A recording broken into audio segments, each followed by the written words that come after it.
এখন নবীজিকে যিনি কাউবয় বললেন তিনি তওবা করা জরুরি। যারা ওনার কথা সমর্থন করলেন আপনারা তওবা করা জরুরি। তোমরা নিজেরা নিজেদের মতো একজন আরেকজনকে যেভাবে সম্বোধন করো এইভাবে আমার হাবিব রহমাতুল লিল আলামিনকে সম্বোধন করো না। নবী রহমাতুল লিল আলামিনের ব্যাপারে 100% সতর্কতা অবলম্বন করতে হবে, কারণ ঈমানের বিষয়। আমল দুর্বল হইলে, আমলে ঘাটতি হইলেও রব্বুল আলামিন ইচ্ছা করলে দয়া করে মাফ করে দিবেন যদি ঈমান ঠিক থাকে। অনেকেই আমাদের কাছে একটা ভিডিও পাঠায়, যখন এই কথাগুলো আসে বলে হুজুর আপনাদের অনেক হুজুররা একটা গজল গাইছে, নবী রাখালিয়ার বেশে মা খাদিজার দেশে বকরি চড়াইতেন জংলায়। ও ভাই, রাখালিয়ার বেশ আর হলো রাখাল এক জিনিস না। তোমাদের হুজুরকে দিয়ে 1 ঘন্টা তাফসীর করাও একই স্টেজে, আমাদেরকে 1 ঘন্টা তাফসীর করতে দাও, খেলা জমায়ে দিমু। তাফসীর কারে কয় জনমের মতো শিখিয়ে দিমু। রব্বুল ইজ্জাত বলেন ইয়া আইয়ুহাল মুদ্দাসসির,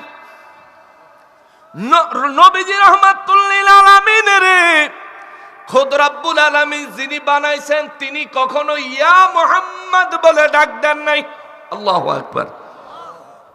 বিশ্ববাসীর শিক্ষা দিচ্ছেন আল্লাহ, আমি বানাইছি কিন্তু আমার হাবিব আমার বন্ধু, আমি তাকে সম্মান দেই, তোমরা তারে সম্মান দিও। কেমন? লা তারফাউ আসওয়াতাকুম ফাওকা সাউতিন নবী, তোমরা নিজেরা নিজেদের মতো একজন আরেকজনকে যেভাবে সম্বোধন করো এইভাবে আমার হাবিব রহমাতুল লিল আলামিনকে সম্বোধন করো না। কে বলছেন? জোরে বলেন, কে বলছেন? যদি সম্বোধন করেন, সূরা হুজুরাতের 2 নম্বর আয়াতের শেষের অংশে আল্লাহ বলেন তোমাদের সারা জীবনের আমলনামা এমন ভাবে ধ্বংস হয়ে যাবে যে তোমরা টেরও পাইবা না। জোরে কন্যা নাউজুবিল্লাহ। এখন নবীজিকে যিনি কাউবয় বললেন তিনি তওবা করা জরুরি। যারা ওনার কথা সমর্থন করলেন আপনারা তওবা করা জরুরি। আমি শুধু সত্য কথাটা আপনার সামনে তুলে ধরতেছি, ভালো লাগলে মানবেন, ভালো না লাগলে মানবেন না। অনেকেই আমাদের কাছে একটা ভিডিও পাঠায়, যখন এই কথাগুলো আসে বলে হুজুর আপনাদের অনেক হুজুররা একটা গজল গাইছে, নবী রাখালিয়ার বেশে মা খাদিজার দেশে বকরি চড়াইতেন জংলায়। ও ভাই, রাখালিয়ার বেশ আর হলো রাখাল এক জিনিস না, ঠিক কিনা বলেন? কারণ রাখাল আর রাখালিয়ার বেশ এক জিনিস না, তোমার বুঝতে হবে।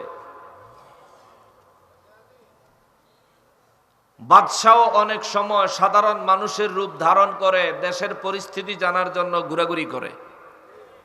এখনকার জামানায় করেন আর কি, পাজারো গাড়ি ছাড়া চলে না। কিন্তু খলিফাতুল মুসলিমিন আমিরুল মুমিনিন হযরত ওমর ফারুক আযম রাদিয়াল্লাহু তাআলা আনহু সিভিল বেশে সাধারণ মানুষের মতো রাতভর পুরো রাজ্য ঘুরে বেড়াইতেন। সুবহানাল্লাহ। সাধারণ মানুষের মতো ঘুরে বেড়াইতেন রূপ ধারণ করে, কিন্তু হাকিকতে তিনি ছিলেন আমিরুল মুমিনিন। তো নবীজি রাখালিয়ার বেশে, তার মানে হচ্ছে নবীজি রাখালিয়ার রূপ ধারণ করেছেন। নবীকে রাখাল বলা হয়নি।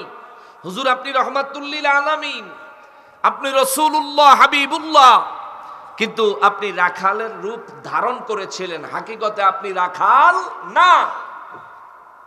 এটা হচ্ছে রাখালিয়ার বেশে কথার ব্যাখ্যা।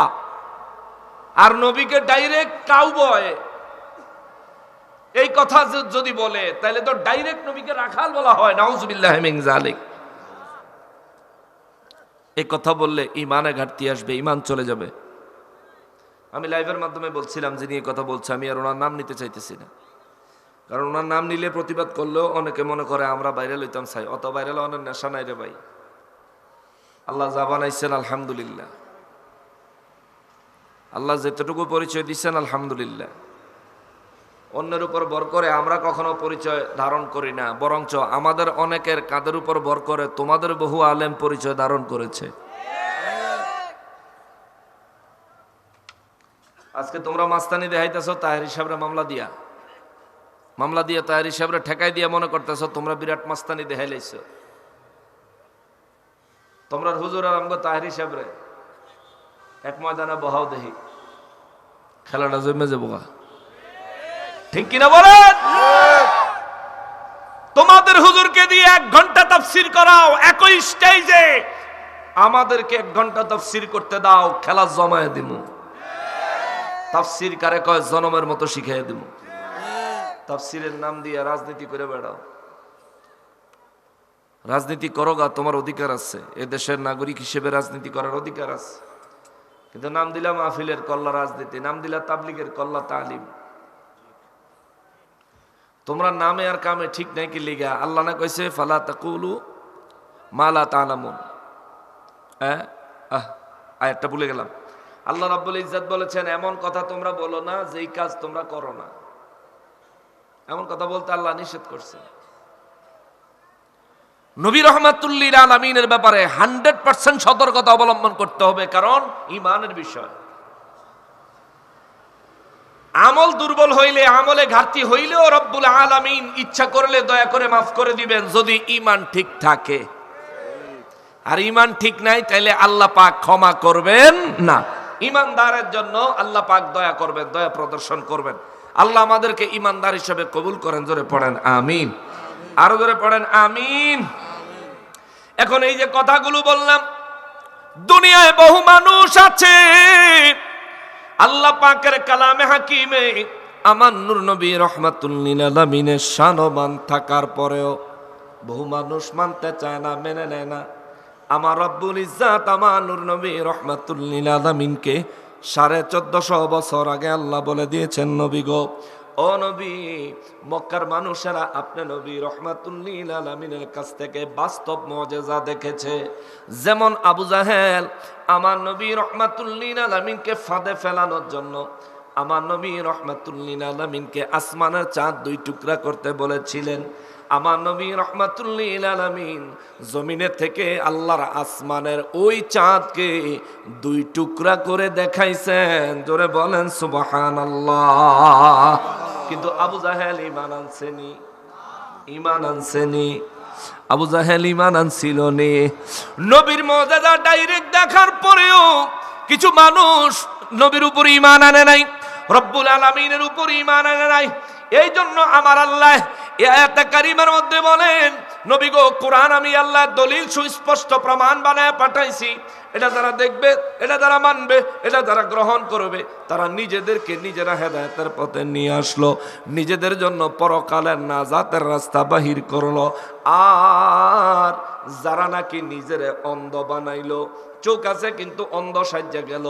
যেমন আমাদের দেশে কোরআন আমরা পড়লে নবীজির শান খুঁজে পাই, কিন্তু আমাদের দেশের মুনাফিকের দলেরা কোরআন পড়ে নবীর শান খুঁজে পায় না, ঠিক কিনা? এই জন্য অলিউল্লাহ শেখি হুজুর সুন্দর করে লিখছেন, ওরে কোরআনে তো নবীজির শান মুনাফিক দেখে না, কোরআনে তো নবীজির শান মুনাফিক দেখে না, ঈমানদার দিওয়ানা যেতে চায় মদিনা, ঠিক কিনা বলেন? রব্বুল আলামিন বলেন আমার নবীকে 1450 বছর আগে বলে দিয়েছেন। হুজুর আপনি বলেন ওয়ামা আলাইকুম বিহাফিজ। হুজুর আপনি বলে দেন আমি এসেছি তোমাদেরকে হেদায়েতের বাণী শোনাইতে, পৌঁছাইয়া দিতে, তোমাদেরকে জাহান্নাম থেকে হেফাজত করতে আসি নাই। তোমাদেরকে জাহান্নাম থেকে হেফাজত করার জন্য আমি নবী আসি নাই। আমি নবী এসেছি হিদায়াতের বাণী তোমাদেরকে পৌঁছায়া দিব। তবে জাহান্নাম থেকে রক্ষা পাওয়ার জিম্মাদারি আমি নবী নিব। যে ঈমান আনবে তার, সুবহানাল্লাহ, যে ঈমান আনবে তাকে জাহান্নাম থেকে রক্ষা করার দায়িত্ব আমি নবী নিব।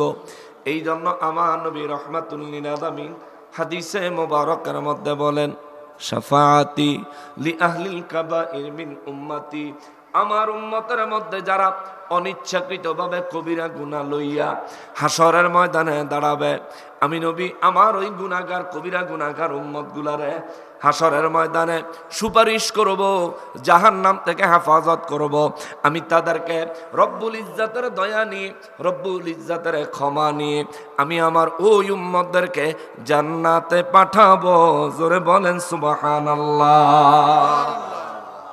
নবী জিম্মাদারি নিবেন, তবে ইমানদারের।